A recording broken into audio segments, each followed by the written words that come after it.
good to go. So, All right.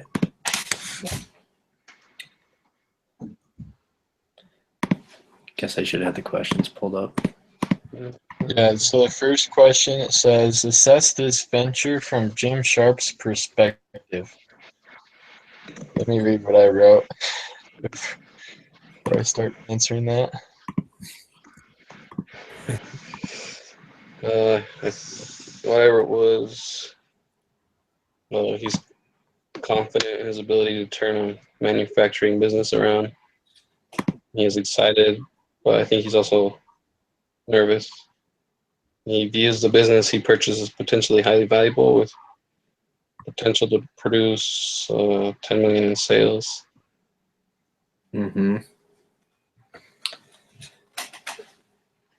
Yeah, that's basically what I put. Let's see, if he wanted to buy a business that was very profitable, it would be something that he couldn't afford. So he had to buy something that was kind of not doing so hot. And that being said, he has the confidence to turn around a sick manufacturing business that's not doing very well.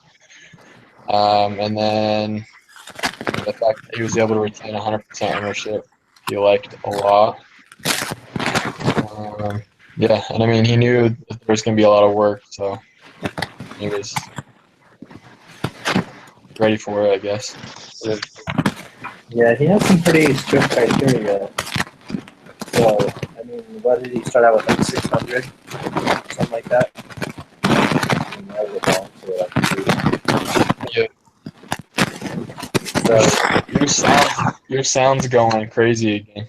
oh my Like god. it was like one day.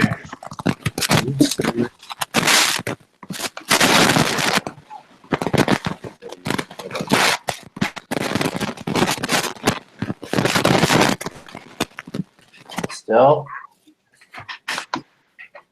Actually, it might have That stopped. sounds better. Huh? It stopped. You're good. Sounds better. It's better? Yeah. Oh my gosh. All right. Yeah, so basically we just said everything that you guys said. That he's got to be pretty happy because he did have pretty strict criteria, like all those things that you guys mentioned. And so he finally found one that met all those criteria, so I think he's pretty excited about it. Cool. Next question says, how has Jim Sharpe purchased this venture? What are the implications of this financial structure? How did you guys answer that? So I just listed all of the different financing that he got. And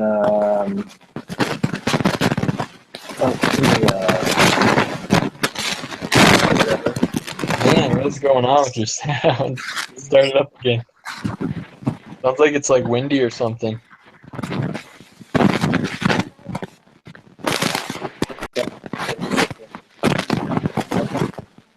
Yeah. I can kind of hear something. What? Like wind? Yeah, It's I like don't know. something's rubbing against the microphone. Yeah, I hear that too.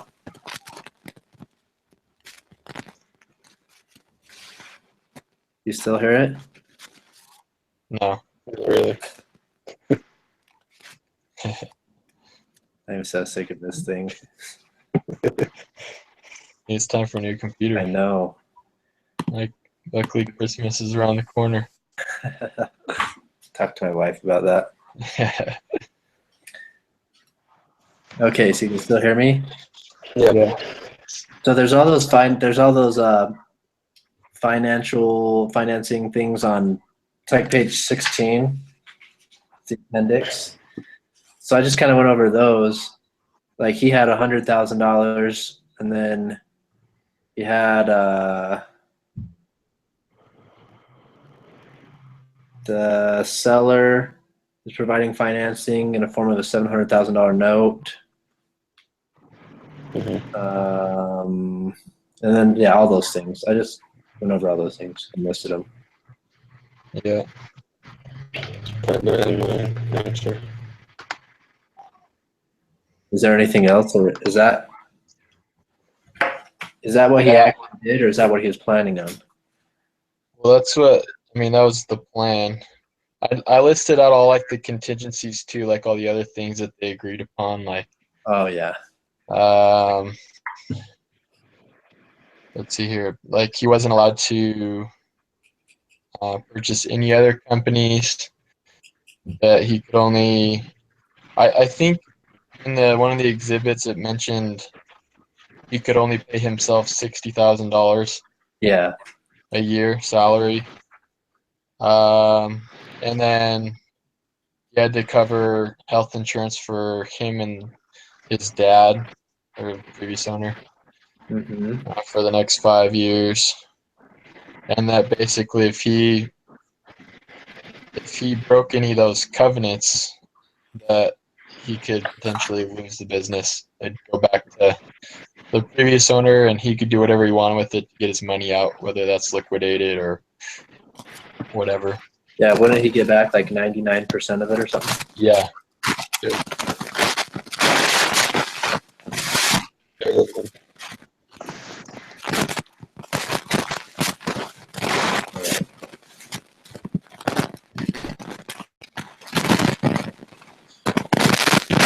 So what are the implications? Oh, so those are the implications. Yeah. Okay.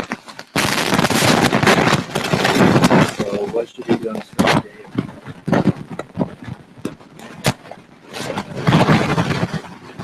What'd you say?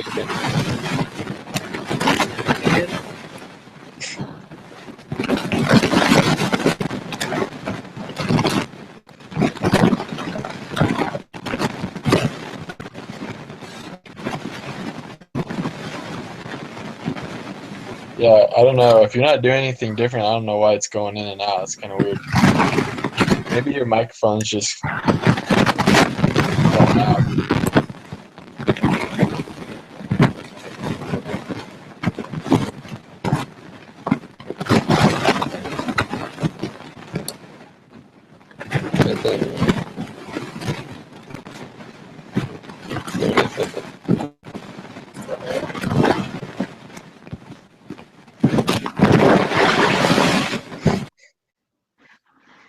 Oh, That's better. stop. It might You stop. did it.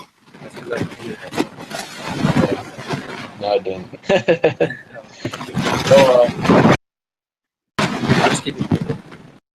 go ahead and mute your thing for a bit, and then unmute it when actually. There we go. So, move on to question 3, I guess. You should just type your answer in the chat box and we'll read it out loud.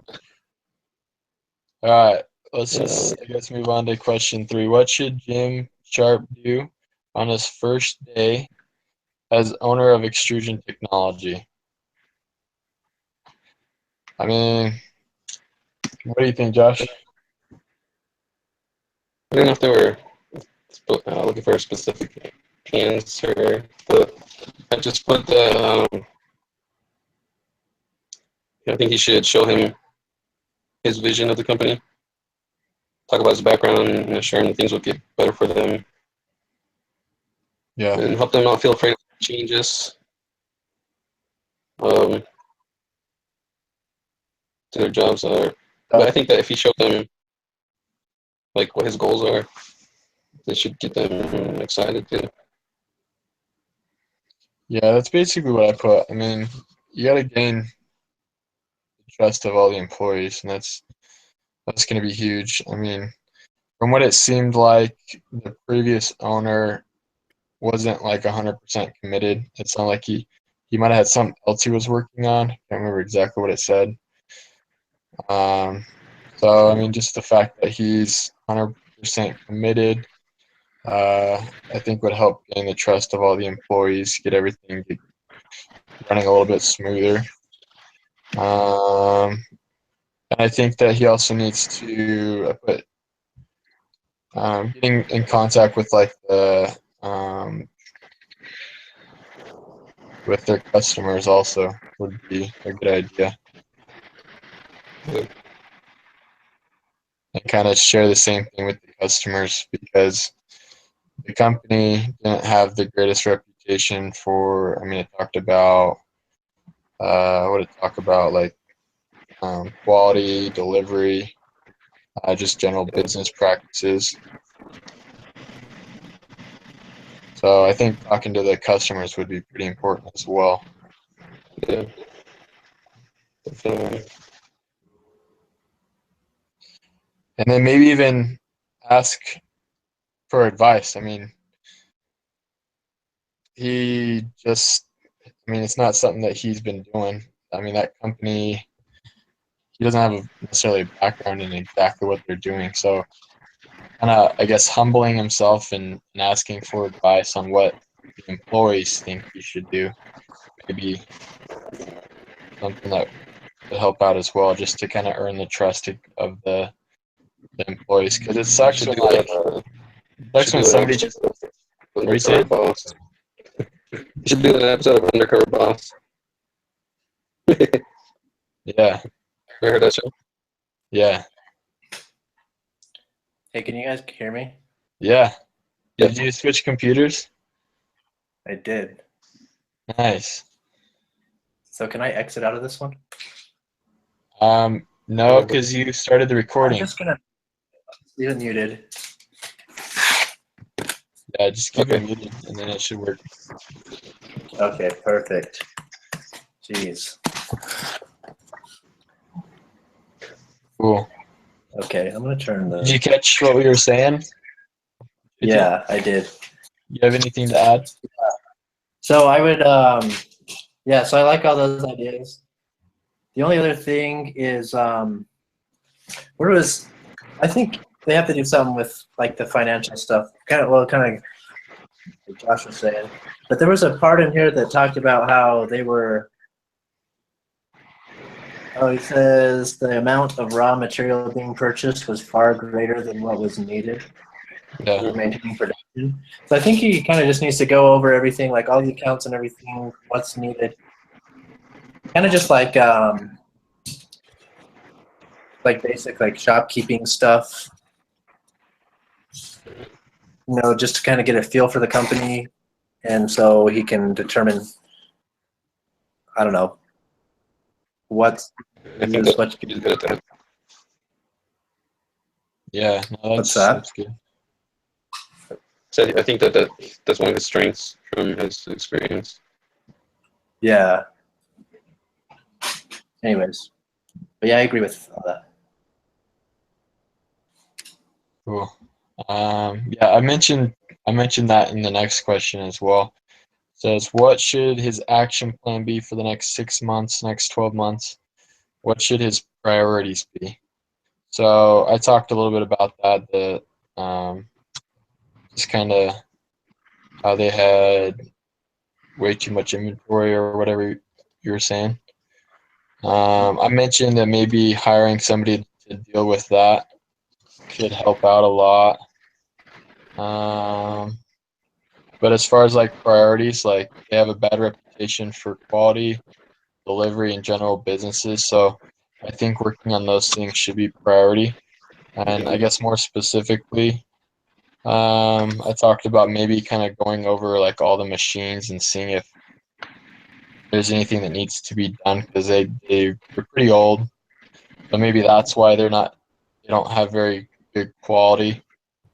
And then just kind of figure out how to better deal with delivery so they can have better reputation for delivery.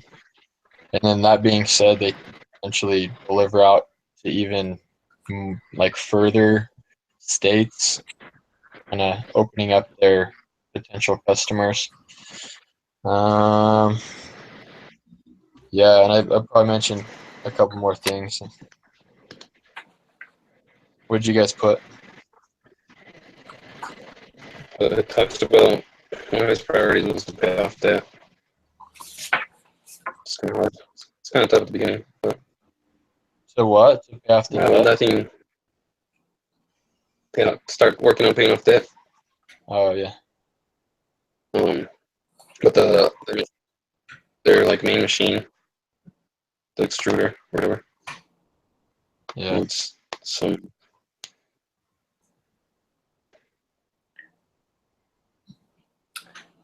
Yeah. So I said, so like you said about expanding to other states, they have it could be, there's a potential of it being a $10 million profit or whatever if they went to larger geographic areas. Right. So they would have to expand to other areas. But it also talked about, so they have like 3 competitors in the area, but one is potentially closing. So I think kind of in the long term, they need to, well, I mean, their machine, extruder or whatever it is, says it's only running like 20 hours a week. So they can potentially like double and maybe even triple what they're working on. So I think he talked about what was it? Like telemarketers. I think for the long run, since that new business is closing, telemarketers would probably be a good thing because with that business closing, they could potentially get a lot of their customers, but they would need to make sure everything else is in order to be able to handle that kind of workload. Yeah. So I think that's like more long run, like maybe the 12 month. Yeah. But yeah. I also mentioned. So the previous owner basically said that it'd be smart to get rid of the Teamsters union. Oh yeah. So I kind of mentioned that he should at least like evaluate like what's going on there and make a game plan whether to eliminate it or I don't know, set some ground rules. Didn't give a whole lot of information about them. I don't know. They actually only have like a year and a half left, don't they, on their contract? Yeah, so I Something like guess just that. kind of evaluate it and kind of see what he can do to make things better there.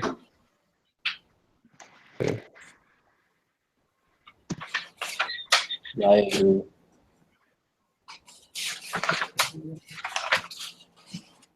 And then I also mentioned just kind of cleaning up the shop a little bit because it talked about how it's just super dirty and the outside was all kind of trash and there's just weeds everywhere. So whether it's the owner of the building that does that or he deals with it, I think just making it a little bit more professional looking wouldn't hurt. Yeah. Yeah, I remember it. This thing is just like so long. I can't remember what all my notes at.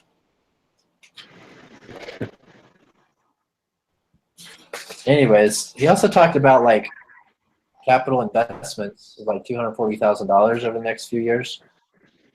Mhm. So maybe investing in newer equipment or a lot of that, like that you're talking about with the building and stuff. Maybe a lot of that could go to like building improvements, and things like that. Yeah. I don't know if you guys did try to do like something. I tried to do some of it. It's kind of confusing. Yeah. But in there it talks about how the extruder is 20 years old, it breaks sometimes, and every time it breaks, it costs about $200,000 to fix it, Uh, and it's shut down for like 2 to 3 weeks. So if you invest 250,000 stuff on here, you can upgrade certain things and reduce the amount of times it breaks down. It's probably good. Yeah, because the last owner said that he just ran it himself. So if there's a problem, he'd know how to fix it. But if he's running the extruder the whole time, then he's not going to be able to do any of the other things that needs done with the company. Yeah.